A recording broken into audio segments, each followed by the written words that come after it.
Right. My name is Rich Schmidt. I'm here with Brian Irvine. We're at Northwest Wine Company, Hyland Estates Tasting Room, April 8th, 2021. Thank you so much for joining us today, Brian. My pleasure, yeah. First question for you, and the most important one to get started. Why wine? Well, I've been working in the food business since I was 14 years old. I've always been hands-on with what I love to do, what I love to learn. I was at age 6, wake up, cook myself breakfast. Always like to just jump in. So I took a lot of different paths in my early years. I didn't know exactly what I wanted to do in my life, as is common with so many people. And after working in restaurants, doing the kind of the internet.com boom for a couple years, I realized that I really wanted to be on the business side of the food or wine industry. I just didn't know, where that was in the industry. I grew up drinking a lot of nice wines, in Santa Cruz Mountains area in Palo Alto, and was exposed to a lot of great wines, at a pretty young age. There was an aha moment for me when a good friend of mine that I used to talk with a lot about food and wine with, he was studying at Fresno State. And I was talking to him one day. I said, hey, what are you doing today? He said, I have a viticulture final. I said, what do you have to do for the final? He said, I have to go prune a bunch of vines. And that for me was the aha light bulb moment for sure. At the time I was working in a wine shop in Berkeley, which was invaluable. I mean, I was, tasting, 60, 70, 80 wines a week, really developing my palate, and, also developing my knowledge of wines from around the world, and domestically. And it was like, okay, I want to go to school to study winemaking and viticulture. And so, my wife was about to get her doctorate in psychology, so she moved her where she was going to study to Fresno, and we moved to Fresno for 4 years, and I got my degree in enology from Fresno State. I chose Fresno at the time because they had a bonded winery. It was the only, Davis didn't have that option at that point. I was less interested in doing research and more interested in doing the hands-on winemaking side. And Fresno was a great fit. I was there with a bunch of really other talented and fun people that are making wine all over the West Coast. And I felt really, really fortunate that I had the experience at Fresno. Another reason why wine is my last name. It's Irvine, right? I mean, vine is in my name. It runs through my blood. So how can I not be in the wine business with a name like Irvine? So It's true. It's right there. Yeah, it's so obvious. It didn't dawn on me till long after I had my degree. I was like, wait a minute, Irvine, that's right. You mentioned kind of growing up around wine and around food. Tell me about that a little bit more. Family was involved in wine or just interested in wine? Just interested in wine, yeah. No, not involved in wine at all. But my parents did love wine, especially my dad, and loved wine, and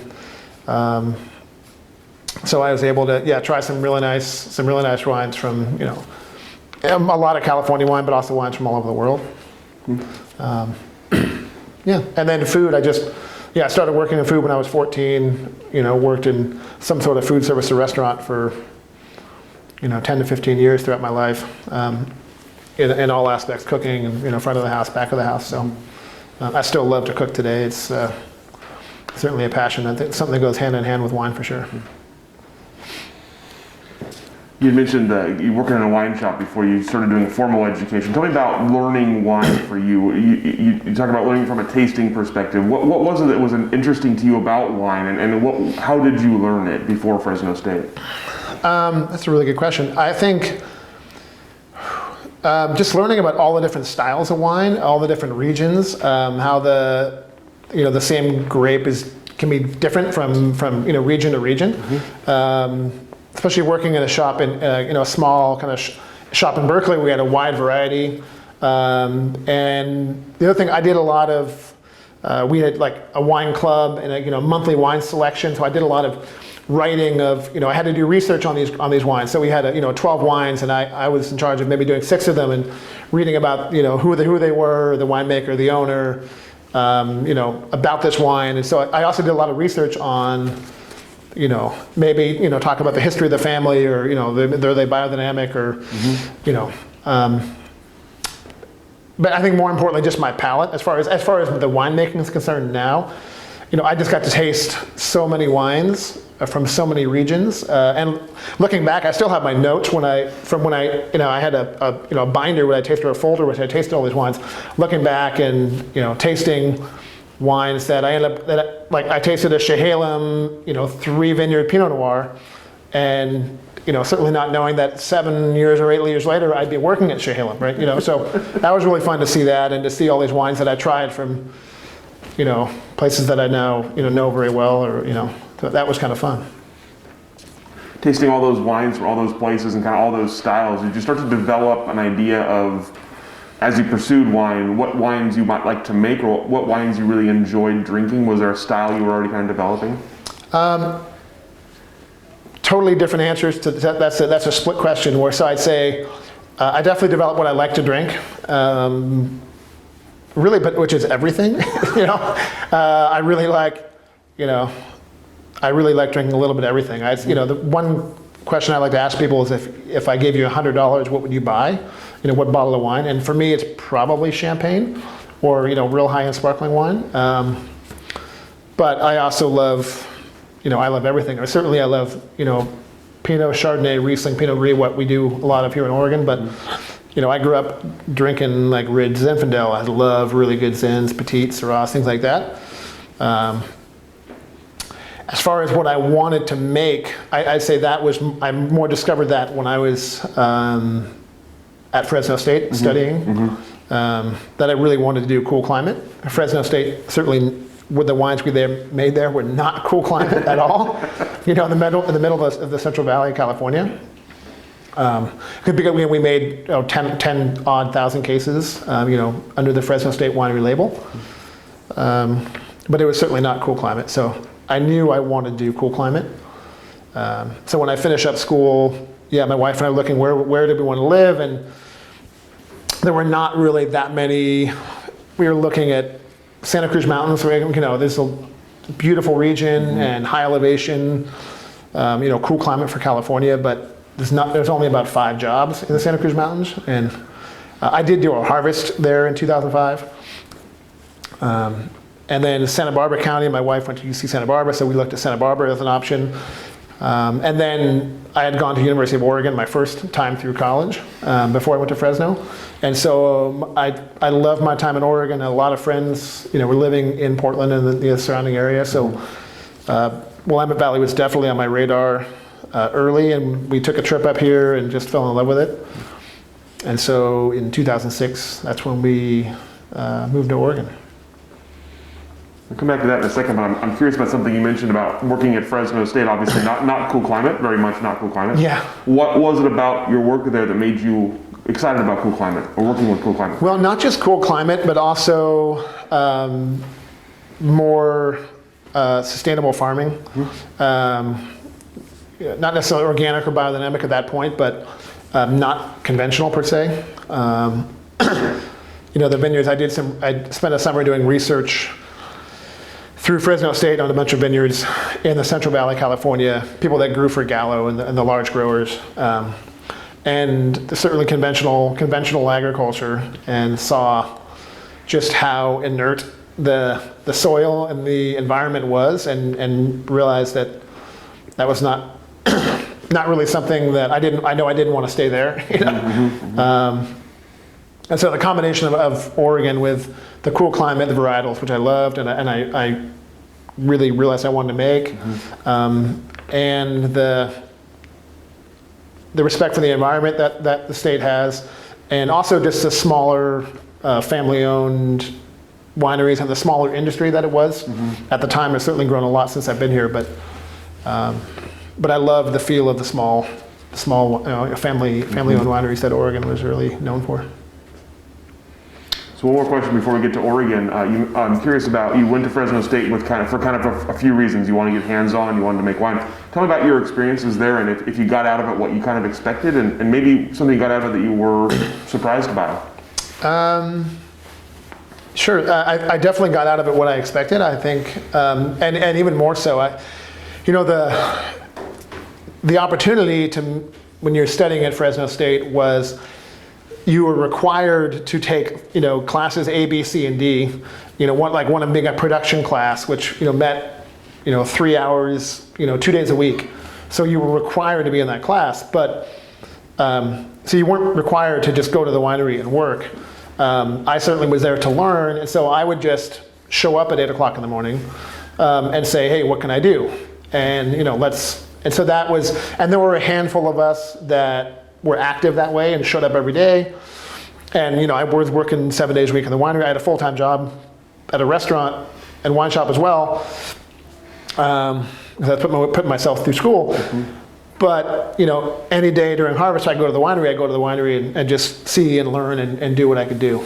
And I'd say probably half of the students did that, and the other half just took the class, and you didn't see them around the winery day to day. So. Mm-hmm. So for that aspect, I definitely learned the hands-on part of it. Learning how to deal with pumps and hoses and equipment and fixing equipment and all that kind of stuff. Bottling and dealing with barrels and all that kind of stuff. But they did a really good job at training you for the day-to-day stuff, if that was what you wanted to do. So you mentioned kind of looking at a couple different places and settling on Oregon and coming back to the Willamette Valley. Tell me about when you made that decision. What was your first step? Where did you look to work, and where did you look to kind of settle down when you were here? Yeah, so I knew we wanted to live in the city because my wife she had gotten her doctorate in clinical psychology, and so we wanted to be in the city for her opportunity-wise. So I was looking kind of at the north end of the valley, and so we came up in May of 2006. And through a couple of connections, a couple of former Fresno grads, and just a couple of cold calls, I met with Thomas Hausman, who was at Ponzi at the time. He's a Fresno grad. And I met with Kurt at Beaufrere, even though Stephen Goff, also I believe Fresno grad, was there at the time, but I hadn't met him, but I knew Kurt because I was buying Beaufrere wine for the restaurant I worked at in Fresno. And then I went to Chehalem, just cold call, and met with Mike Ayers, who was the winemaker there at the time. So those were the three places that I just was basically looking for an internship. Mm-hmm. Jobs were hard to come by at that point. And I ended up settling with Chehalem. I just had a great feeling about Chehalem and the place and loved it. And so I got an internship at Chehalem and in 2006. And yeah, so my wife and I moved here. She was, people will say I was crazy at the time. I moved here with just an internship and a wife who was expecting a child. So, we definitely, jumped out there and both feet in the deep end, and it was the best decision we ever made, though. Just we don't regret it for a day. So that's definitely a big bold leap. I would say. Yeah. I mean, no job and a pregnant wife, and just moving up here. But I had a lot of friends from college. I had a good support network, and so it was a great decision. Tell me about your initial impressions of Oregon, the wine industry, once you were kind of in it. What did you think about it, and how it compared to what you had known already? Well, it was a couple different things that I think of, and it was much smaller feeling than I anticipated it. It was much more humble than I anticipated it. I'd say a big part of that was, my first impression at Beaufrere and at Chehalem were both really different. I'll start at Beaufrere because it's, Mike Etzel is such a great guy. I walked in and Beaufrere, when I was selling Beaufrere, it was, this winery owned by Robert Parker and this the allure, it was, and this is, I was buying it back in, 2003 and 4 and 5, and was, one of the first people to have it in Fresno, and it was, it was a big deal, like, oh, wow, to have that wine to sell. So I had this envision of Beaufrere, this, illustrious place and, people and, and then I go in and I meet Kurt and, Mike, I meet Mike Etzel for the first time, and it was a May day, and there was a lot of disease pressure, kind of a damp day, and he was freaking out about, mildew and stuff in the vineyard, and he said, am I allowed to cuss on here? Oh, sure. He said, you want to move to Oregon? Why the fuck would you want to do that, right? Okay. And that was like my first impression of Beaufrere and Mike Etzel, which I still love. I mean, he's such an honest, true individual. And I just thought, man, that's like my impression of what Beaufrere, this lauded Oregon winery, he's a farmer, and he loves tractors, and he loves his vines, and he loves making wine and growing grapes. And so it was very like, okay, like I really like this. It's way cooler, way more down to earth than what I thought. Because at Beaufrere is this way, like, and that was a highly lauded winery because of Parker and all that. It was that was really fun. So, and then at Chehalis, when I walked in, I had an interview to meet with a winemaker, and Mike's a Kiwi, and as most Kiwis are super down to earth as well. I walk in and, for the interview, and I'm, not nervous, but, I'm a little nervous, and I walk in, and he's just got, like, has a piece of toast with some peanut butter on it, and he's chomping on it, and go, hey, how's it going, mate? And it's like, and there's just like this relaxing, it just had this comfortable feel about it. And I figured like that's the whole way the industry was. There was no pretense, there was no, people were just here for the love of growing grapes and making wine. And, so there was definitely that culture and that feel, which is just really, it's really nice and easy to be a part of. Mm-hmm. So actually, that's the two that just really kind of like, okay, this is easy. It's down to earth and fun and great people, and that's certainly a huge part of what makes our industry great are the people and the different personalities. I mean, Mike Ayers and Mike Etzel are completely different personalities, but both great people, and so that's as far as an intro, it was an interesting couple days. Yeah. I can only imagine. Yeah, I can only imagine. Yeah. Tell me about your experience at Chehalis then. First Oregon harvest. What do you remember from it? It was sunny and warm, and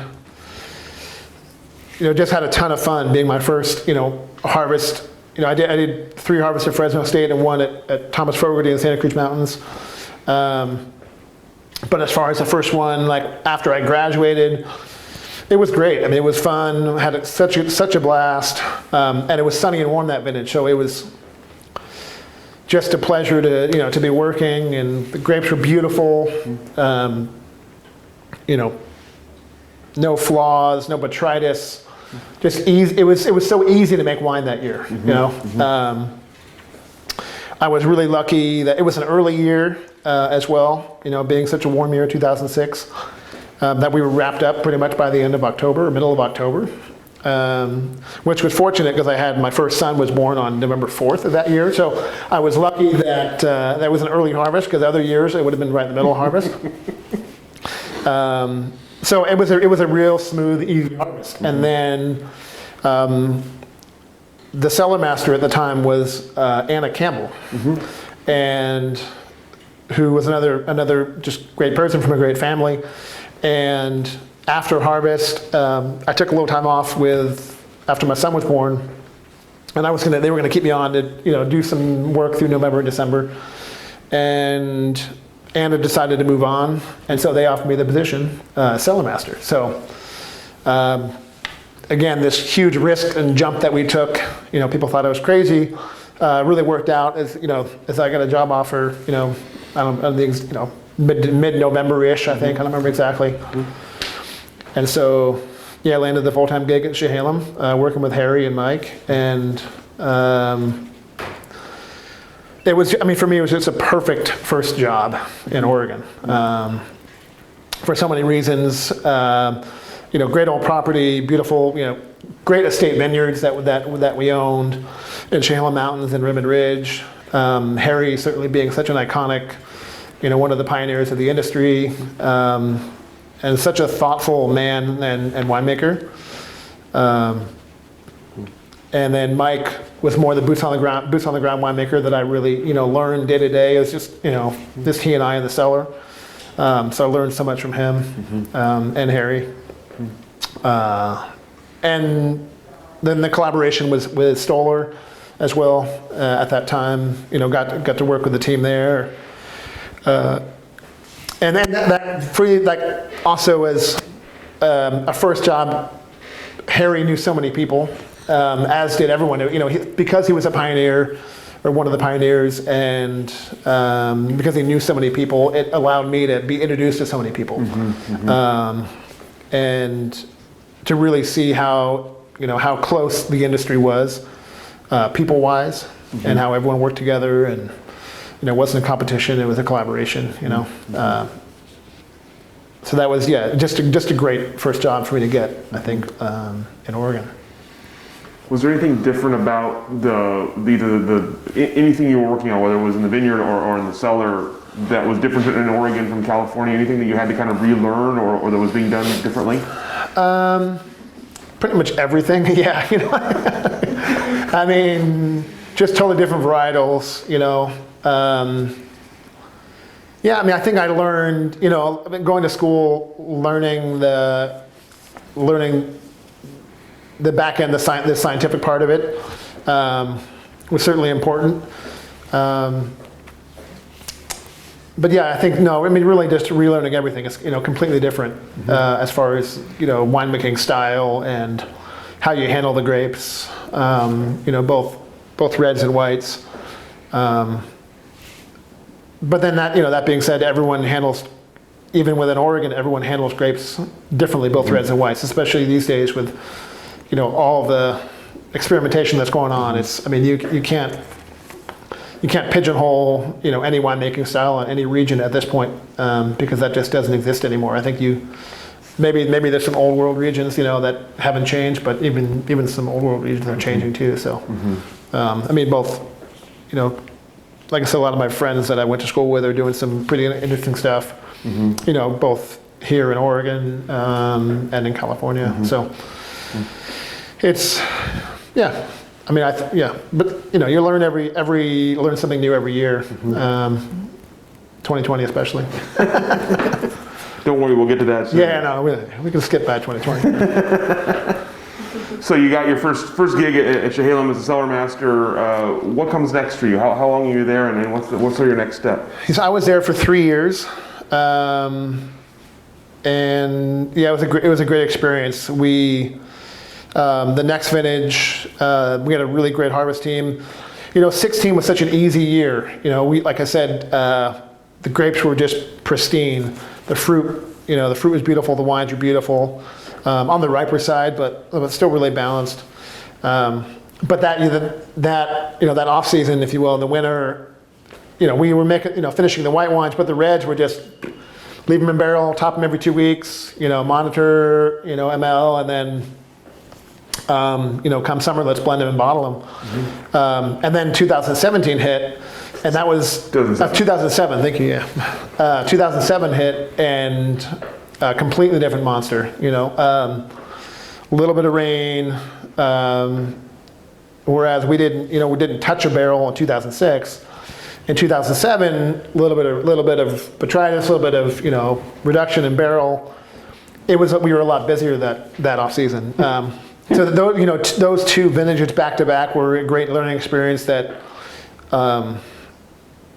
And I think what makes Oregon great is the vintage to vintage variation. I always tell people that on a tangent here, like you said, we're allowed to do tangents here. People say, was this a good vintage, or was this a better vintage? As someone making wine, I don't like to say it was a good vintage or a bad vintage, because generally you should be pretty proud of every wine that you put in bottle, and I feel that way. I think there's warm vintages and there's cool vintages. There's vintages to drink young. There's vintages to cellar. And so I don't like to say it was a good or bad vintage. 7 was a more challenging vintage in the cellar and in the vineyard for sure. And it was a vintage that required the consumers to show a little patience and know that the wine came around, and the 7s are drinking beautifully. Maybe not right away like the 2006s were, but for my first 2 years, those were really just taught me a lot about, wow, there's every year is different, and that's a huge part of what makes it fun and engaging. And after however many vintages in Oregon, 15 or 16, whatever it is now for me.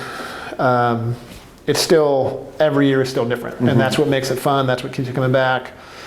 That's why I have not gotten bored, and still love, watching the fruit come in and seeing and tasting it, and tasting the wines under the press, and then tasting finished wines and tasting wines. I still have 06s in my cellar, and from my first year, and they're still showing great. So it's that's a fun part of the business, and one that I certainly certainly love. And then so I was at Hyland for 3 years, and in 2009 I interviewed for a job at Pandarash, and so I moved just before harvest in July. I moved to Pandarash to work with Lynn and Ron. And that was a great move at the time. It completely different style of winemaking, different focus.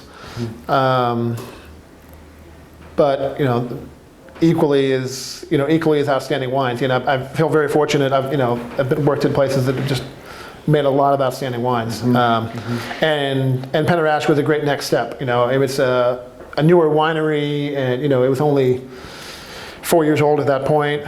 So to work in a newer facility with a little more modern equipment, and the gravity flow layout, and the beautiful tasting room right on the property. That was a really great move, and I had a really great experience there as well. I was there for 7 years, so it's certainly, that's an easy place to make wine, that's for sure. And Len and Ron were amazing to work with and learn from. So another pioneer as well. So I feel real lucky. You chose well when you chose places, I would say. It's not lost on me. And I didn't. I'm a pretty loyal guy. I don't. I've always worked for people for a pretty long time. When I was at Hyland, that was the only job I interviewed for. I wasn't really looking to leave Hyland at the time. But a good friend said, "Hey, Pandarash is looking for somebody. I think you might." I hadn't met Len and Ron at that point. But met with them, and knew right away it was a good fit, and I got the job. So it was a good move. You talked about kind of great wines, different styles. Tell me about what was different going to Pandarash from Hyland. What was different about the style? What was different about what you needed to do or to know there? We didn't make as much white wine. That was a big part of it. Definitely more. A little bit of Riesling, a little bit of Viognier. And then heavier focus on the Pinot Noir for sure. And just different style of winemaking, different palate. Every winemaker has their own palate and their own style they're trying to create. And so, I would say just a different style of wine, different style. I don't know if it's. I don't like to. It's hard to say this style is better, this style is not. They're just different styles. Whether it's you have more extractive, higher acidity or softer tannins or whatever it is. There's just different profiles, and also the fact we bought a lot of grapes. So Hyland was an estate-grown winery. So we had the grapes we worked with, and then Pandarash had an estate vineyard, but also purchased grapes from so many other sites. That was probably, now that I think about it, the biggest difference is, working with a variety of sites, that we didn't own the vineyards. So producing a lot more single vineyard wines, with Pinot Noir, a lot more smaller fermentations, keeping every little block separate, especially from all the different vineyard sites. But yeah, it was but great wines nonetheless, for sure. So I'm curious about, before we move on from there, you talked about your first two vintages being very, very different and very, very opposite, and kind of introducing you to Oregon and the vintage variety. As you look back, do you have a preference for type of vintage you prefer, type of harvest season you prefer? For a type of harvest, or like for the finished wine, you mean? I'm sort of curious, like as a winemaker, which do you prefer, an easy season or do you prefer a challenging season? Oh, I prefer an easy season. I mean, 2007, I was, at 12:30 in the morning, in the dark, loading empty bins onto a truck that Sterling was driving to haul back to Ridgecrest or Stoller, I don't remember. I'd much rather not do that. Then, because we had to pick everything right away because the rains were coming. I would much rather not do that, and much rather have 65, 70 degrees every day during the month of September and early October, and be able to pick when you want and have things flow in at a nice, easy pace. Now that being said, again, you still want variation, moved to Pandarash. 2009 was another warm year, pretty straightforward. Not straightforward, but not as many challenges. And then 10 and 11 being such cool vintages, and then 12 going back. I always say that I don't remember that many dates when we started harvest, but I do know in 2011 we picked our first grapes on October 17th. At Pandarash, and then the next year we were finished by October 18th. So just stark differences. And the 11s, they're drinking beautifully right now. So again, this goes back to, I don't like, not good or bad, or or have preferences, but I like them both. The 10s and 11s need a little time to come around, but man, once they did, they were absolutely stunning. So. Yeah, I think some of those cooler vintages can maybe long-term maybe make some of the best wines that I've been involved in, or that I've tasted. I wasn't here in '93 for sure, but I know I had a '93 Chehalem that was so fresh and young and beautiful. And so I think those cooler vintages are really fun to see how they age and how they progress and develop. That's a real fun part of the experience, for sure. Rewarding some patience, right? Yeah, and not like I want everything to be super easy, but if I'm gonna choose rain during harvest or sun, I'll take sun. I'm from California. I like wearing shorts during harvest. Come on, it's So you said you were at Pandarash for 7 years. Tell me about your next step. When did you know it was time to take the next step, and what were you looking for in the next step? I didn't know when it was time to take the next step. I was really happy there. Lynn and I had a great working relationship and a great friendly relationship as well. And I was really content. And I wasn't looking to move per se. And then when the opportunity I got, somebody said, hey, Hyland and Northwest Wine Company is looking for a winemaker. So I said the next step, this was more, more opportunity for growth, and not to be in charge per se, but to have more, more say, day to day. And Northwest Wine Company and Hyland being a larger winery, being part of a larger winemaking team was also it was a new challenge. I'd never done anything more than 375 tons, and so to go from a smaller winery to a much larger winery was a challenge I was excited about. And the other thing that why this opportunity was intriguing was the vineyard. At Pandarash, we purchased Hyland Pinot Noir and Riesling, and Riesling is really one of my Hyland Riesling in particular is maybe one of my most favorite wines that I've made and or consumed from the Willamette Valley.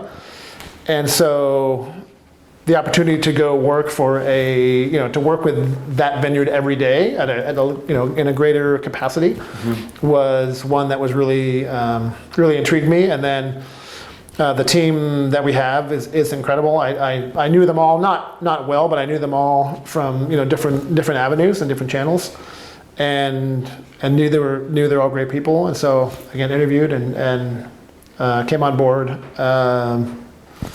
January of 2016. And yeah, it was a great move. I mean, completely different scale. And at that time, it was a perfect next step. Again, I think just a great challenge, for only making Pinot Noir in the 45 plus category, to making that wine, but also making a lot of Pinot Noir at the the $15 to $20 category. I didn't say this, but somebody said, "Oh, I'm tired of making wine for rich people," right? So and I'm not tired of making wine for rich people, but it's fun to make wine for everybody, and I think we take a lot of pride in making the best Willamette Valley Pinot we can that might retail for $14 to $15, and making it really representative of the state and approachable, and making great wine at that price is really it's a challenge, and it's a lot of fun. Tell me about the role you were hired here for, and how it's changed, if it has, and kind of how you grew into it, what you needed to do to kind of take that next step, to kind of take that expanded role. Yeah. So at the time, Bruno Corneau had moved into managing all of our vineyards. So he was kind of Laurent as our owner and head winemaker. And then Anne Suri and Bruno were the two winemakers as well. Then Bruno moved into viticulture, so then I came on as the kind of co-winemaker with Anne. And like I said, changing the scale, going from 300 tons up to 3,500 tons or so, it's a pretty big jump. And then I started January, and Anne was pregnant and had her baby, I believe, early March.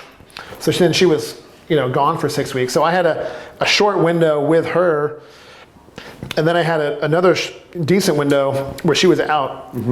So I kind of thrive. I feel like I thrive under pressure. I love the intensity of harvest and of all of that, and that was kind of a little mini harvest for me, I feel like, because I was thrown into it, and had a new team that I was working with on the production side, a much larger team, and they didn't know me from a hole in the ground, and so that was my time without Anne there, to prove myself, to them, and also to myself that, hey, I knew I could do it, but it was certainly a really good time for me to prove myself on this scale. And coming off helping finish the 15 vintage was a somewhat challenging vintage. It was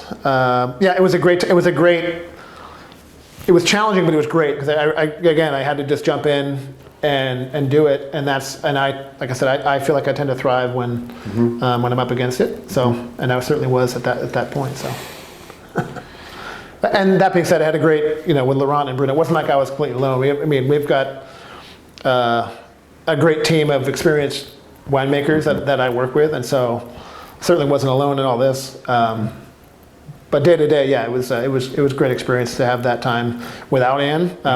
She and I worked so closely together and had such a great relationship, but it was a good experience for her not to be here for a little while. So. Makes sense. Tell me about that scale. Obviously, you mentioned kind of making, you working with so much more wine. Tell me about the logistics for you of kind of wrapping your head around making wine at that scale? What did you need to know maybe, and then how did you kind of find your way? I mean, I'd never worked. I had to know like the equipment, how to deal with. There's certain pumps I never used before. I've never dealt with a tank that size before. So just learning the logistics of the equipment and that kind of stuff. And then also again a slightly new, different winemaking style. But I mean, at that point I had 10 vintages under my belt, so it wasn't anything I couldn't, I didn't feel comfortable doing. And I think they hired me knowing, that I could, it wouldn't be a problem. So I think it was just just a lot of new stuff. But I think once harvest hit, that was certainly a bigger, learning new equipment and dealing with a lot more fruit that had been harvested in the field, things like that. I mean, lots of bigger pumps, bigger tanks, bigger presses. But that being said, it's all the same basic principle, so it's nothing. It wasn't that different. Just at a bigger scale. So. And obviously the facility is known not just for making a lot of wine for itself, but making a lot of wine for others as well. So I'm curious what your role is with the custom crush part of Northwest Wine. Yeah, I mean, we do, and our custom crush clients have, they come and go. That's when Laurent started. It was a sort of an incubator for small wineries. So, some have come, and we brought on some other ones. So, and we work as a team on everything. So we're not split up as far as like white winemaker, red winemaker, or that kind of thing. We taste and we do everything together. There are certain day-to-day roles that we settle in on in the winery. But on the custom crush side of thing, that's really been fun because we have a variety. We have some custom crush clients that have winemakers, and so they're really driving the style and the day-to-day what we're doing with the wine. And so it's been fun to learn from some really talented winemakers on that side of things. And then we also have the custom crush clients who just own the vineyard and are not involved in the winemaking at all. And so they rely on us to as far as the style and the day-to-day winemaking, and just make the best wine we can for them, representative if it's for their site or for other grapes that they're buying. So that's been a fun part that I hadn't really dealt with before. And one that I really like, which is, again, going back to the collaborative part of it, it's working with other winemakers and seeing some of the techniques that I've not tried or we've not tried. And also there's a real fine line there too when, we're helping them make the wine and we disagree. We think, are you sure you want to do that? Or, and I've really enjoyed that part of the relationship with these other winemakers is, and not just with that, but also, over the years with Lynn and with Harry and with Mike and with Laurent and Bruno is disagreeing, as we're tasting, and then coming to a consensus. That's part of the learning aspect, that I really enjoy, and and again, makes every year really fun. So.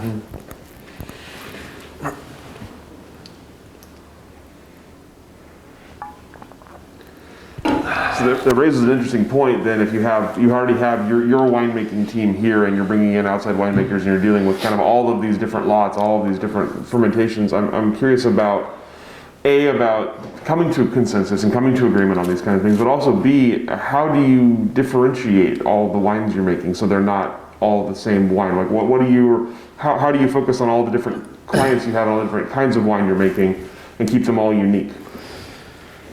Well, I think primarily because they're all from different sites, so, I mean, I say the stuff we are doing for, clients who don't have their own winemaker, I'd say, I mean, there's some that we might want to do it knowing that, okay, their clientele is more like this, so maybe we might if it's for a Chardonnay, for instance, maybe we might want to have, a slightly rounder, not as high, not as racy style of Chardonnay, for instance, right? Maybe a little more oak, or we know this one, their clients more like this, so maybe we want to have more of that racy Chablis style. But I mean, I think mainly it goes back to the site, it goes back to the vineyard. For us, Hyland being our flagship site, it's an amazing site. We're just trying to showcase it. And so it's not. Yeah, I mean, the winemaking style is really about the vineyard. That's where it starts. And that's another real fun part of our company is that we own a lot of our own land. I don't know our total acreage right now, but it's pretty substantial, and so we have a lot of control. And we have a lot of consistency with the fruit that we're bringing in every year. So, it's respecting the site, respecting the fruit, and that for all those people, those small growers, I would say, their sites are all unique. They're from Peach Mountain to Chehalem Mountains to Dundee Hills, wherever they are. Each site's very unique, so just kind of taking good care of the grapes. So let's talk a little bit about 2020, since we've come to that point in the story here. So obviously two major challenges going on in 2020. So I'll start with the pandemic, and tell me about last spring and when COVID hits and things going shut down. What's the effect on you, and what's the effect on your work here? Personally, it was challenging in that I've got two kids, 14 and 6, and so them being taken out of school, my wife also working full time, and therefore we instantly had no school, no daycare, so I had to adjust my schedule, where I was working kind of half the day and Ann was working half the day. We also were trying to limit the number of people in the winery, especially in tasting where we're in intimate quarters. So we had to. It was challenging in that we had Ann and I taste together every day, almost every day, and so we had to. I got in early, and then we would overlap for an hour or two so we could taste and talk about the wines and this, and then I would take off and go home, and then she would kind of run the afternoon. And so, fortunately, Laurent was cool with that,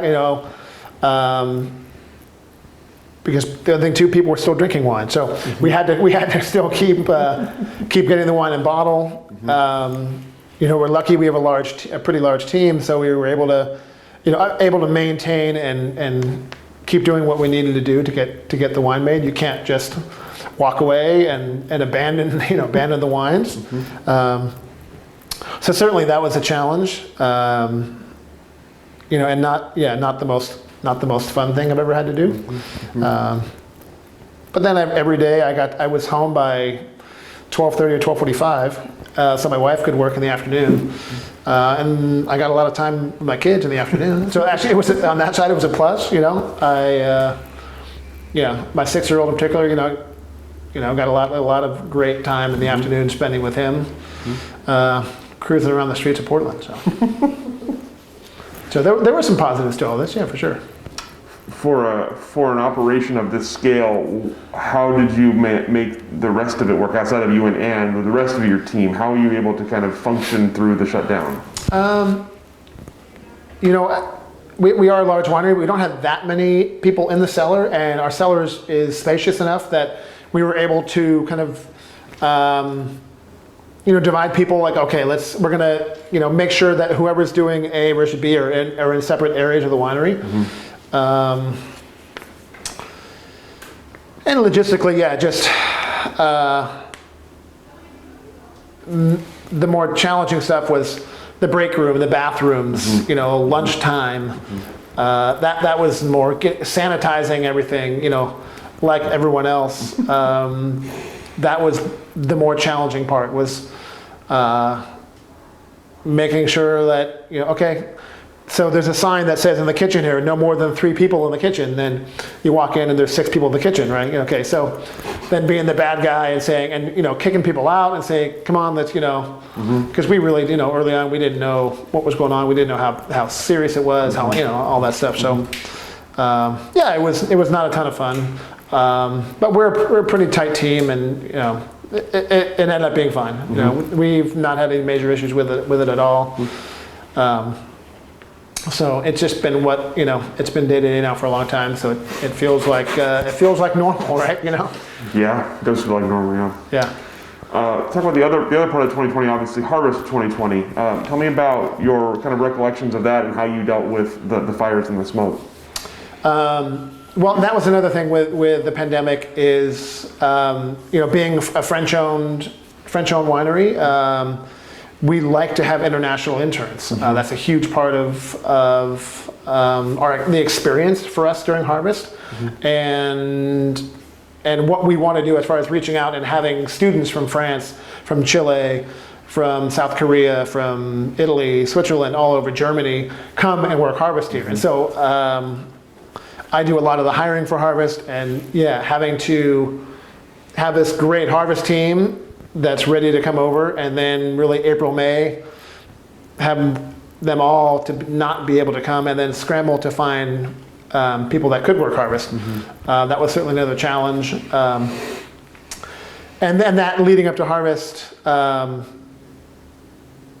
we ended up having a great team, which made the Harvest a little bit easier. We had a few people return for their third harvest. This couple returned for their third harvest, which was great to have some experienced people. And then the smoke hit. So the combination of the two certainly made it unforgettable. And yeah, I mean it's certainly one that is going to go down in infamy for so many reasons. We're unique. I haven't talked to that many other. I've talked to a handful of other wineries. We're pretty unique in this year in that we made a lot of wine in 2020. Laurent's been talking about it. It's been public knowledge. That what we've been doing, and because we own so much of our own land, we own a lot of our own grapes. There was really no choice but to bring everything in. And I think it's an incredible decision because we've learned so much. We've learned that there's so many people that have dealt with it and said, you need to do A, B, C, and D. This is what you should do with these grapes. This is what you should do, with grapes that are affected by smoke. And we came to the conclusion, early on, we're like, that just doesn't make any sense to us. So we did a couple trials and realized that's not what we want to do. We want to. We have some other ideas, and also realizing that some of the smoke affected grapes are not that bad. The finished wine, although it's not finished yet, is way better than what we thought it was going to be at this point. And I know there's a lot of wineries that chose not to make any wine, not to pick any grapes, or very little. I think they missed out on a little bit of a learning opportunity.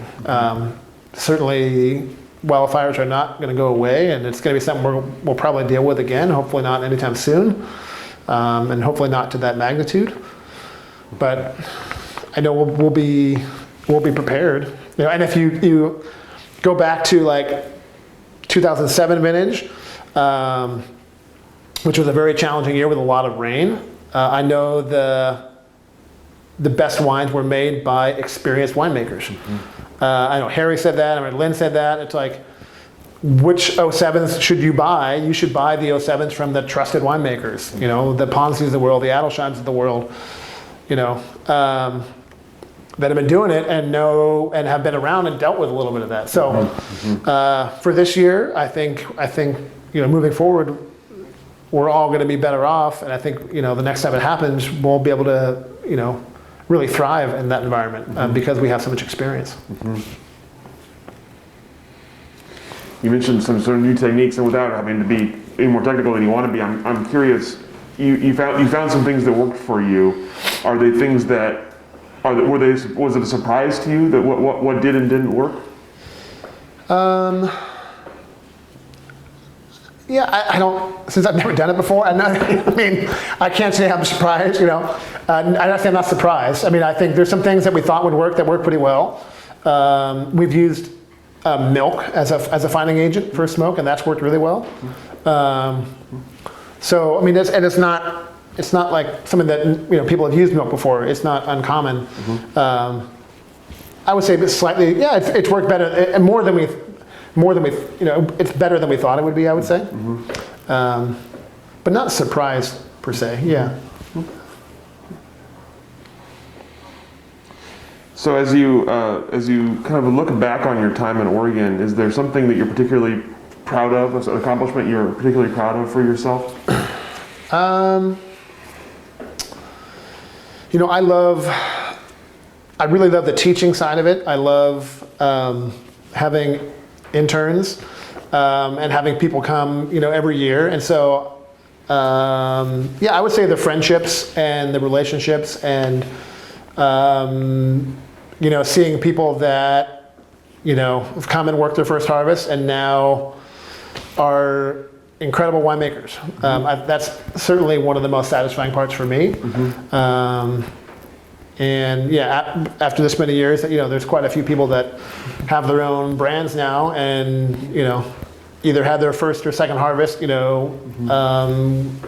I was working with me, and so yeah, and still being friends with them and colleagues, and yeah, that's certainly a real rewarding part of the industry. I do love the teaching side of it, and yeah, it's just a lot of fun, So I love talking about wine, drinking wine with other people. I'm a very I'm an extrovert for sure, and the winery industry has a lot of more introverted people who just like to dig into the cellar and hide all winter long amongst the barrels, and I'm not one of them. I love talking about wine. I love meeting with people in the wine club and working weekends and doing barrel tastings and geeking out and all that. I mean, I love all parts of the wine industry, and that's a big part of it. So whether it's working with interns or selling wine on the side as well, it's all fun. I mean, it's a great industry to be a part of. It's a great way to make a living. It's never lost on me that I get to make wine for a living. That's for sure. And being the wine guys, it's kind of cool. And living in Portland as well. I consciously have not moved out to wine country. I like having balance in my life. I like having wine friends and wine as a career. But I also don't want it to define me as an individual. So I like living in Portland. I like having people that are in the wine business, but also people that work for the city, or attorneys, or work in software or whatever. I like having that variety and that balance. And I really feel that where I live in the city, work in the country. I love that balance. And yeah, it's a good part of it for sure. So as you look ahead for yourself and your work here at Northwest Wine, what do you see for yourself as you look ahead? What do you see for the company and the many brands here as you look ahead? That's a tough one. As I said earlier, the great thing is every year is so different. So I think we're continuing to grow. The industry is continuing to grow. I mean, I think being a Californian who moved up here, there's certainly a bad rap that some of us get. And I would say living in Portland now, there's a lot of Californians, but a lot of non-Californians too that have moved to Portland and to Willamette Valley because it's a beautiful place to live, and the people move here for a reason. But I think when there's so much interest from outside of Oregon in Oregon and the Willamette Valley, And I'm just excited to see the industry continue to grow. I mean, just yesterday with the the Ponzi's and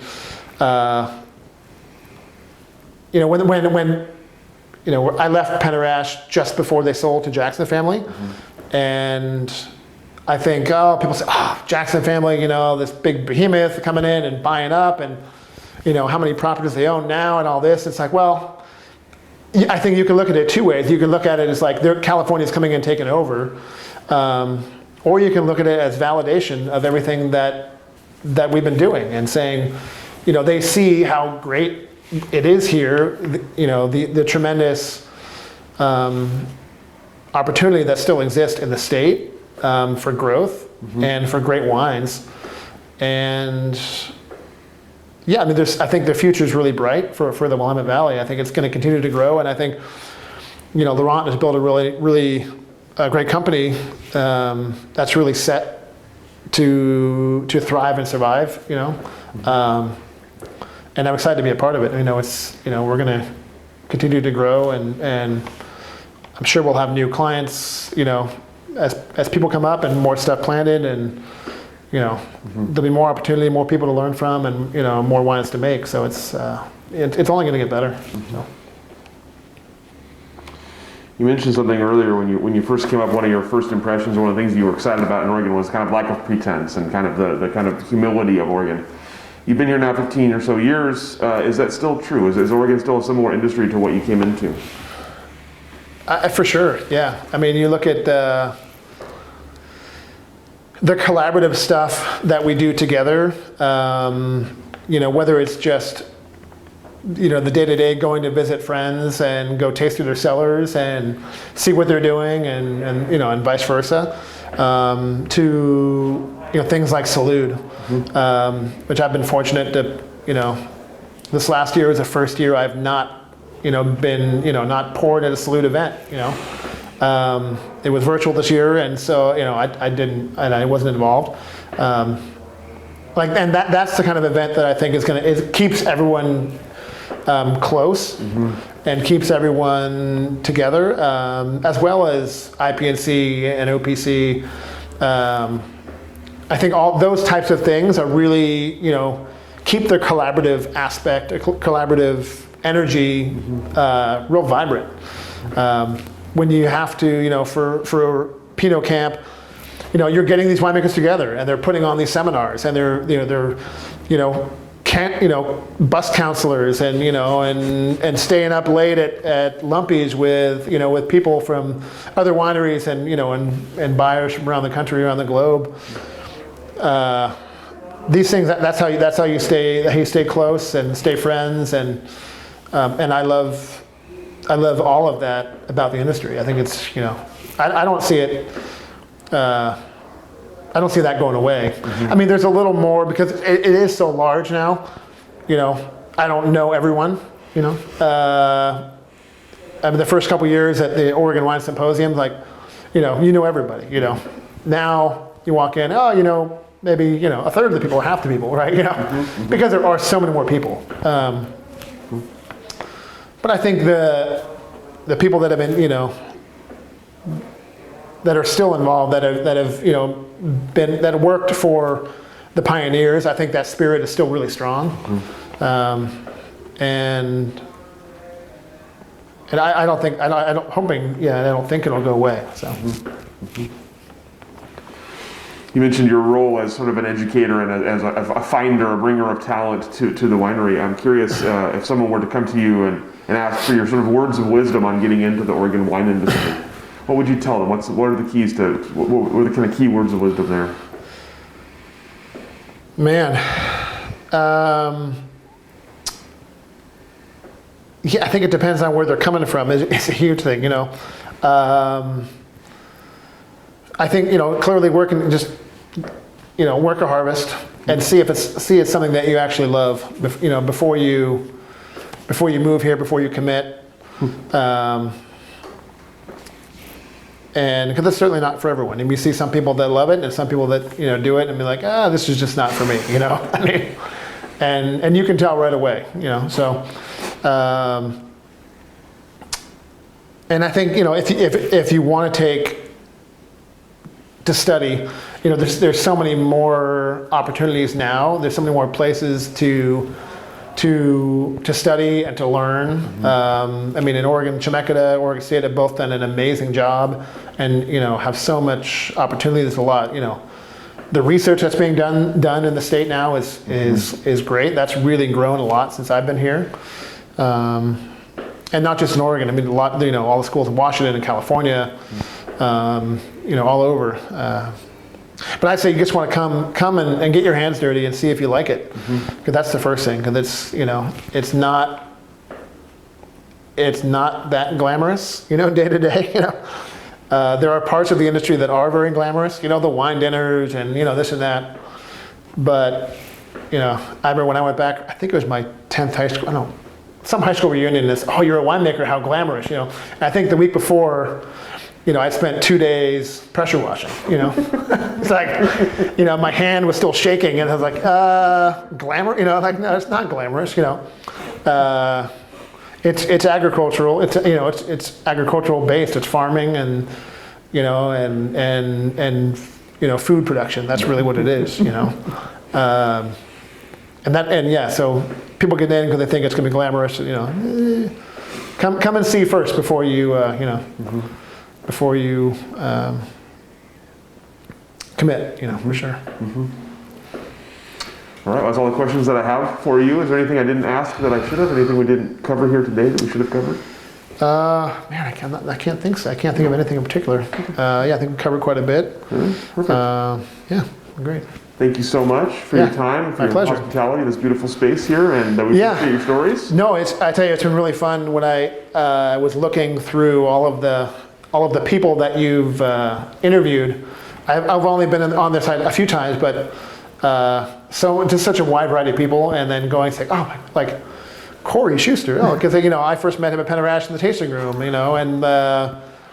and Rachel Rose, she worked harvest, my first vintage of Pandarash, right? It's like all these people that that I've known, and it's a great list of people to look through, and I've only watched bits and pieces of you can get lost in a vortex real quick if you sat at the scale that you guys are doing. So I commend you. I think it's great, and someday people are going to look back. Oh my God, look at all these, look at all these people. It's pretty amazing. So thank you very much. I appreciate that. It's been a ton of fun for us as well, of course. Yeah, so sure. Appreciate adding your name to the list. I'm honored. I'm truly honored. So thank you. We'll let you off the hook.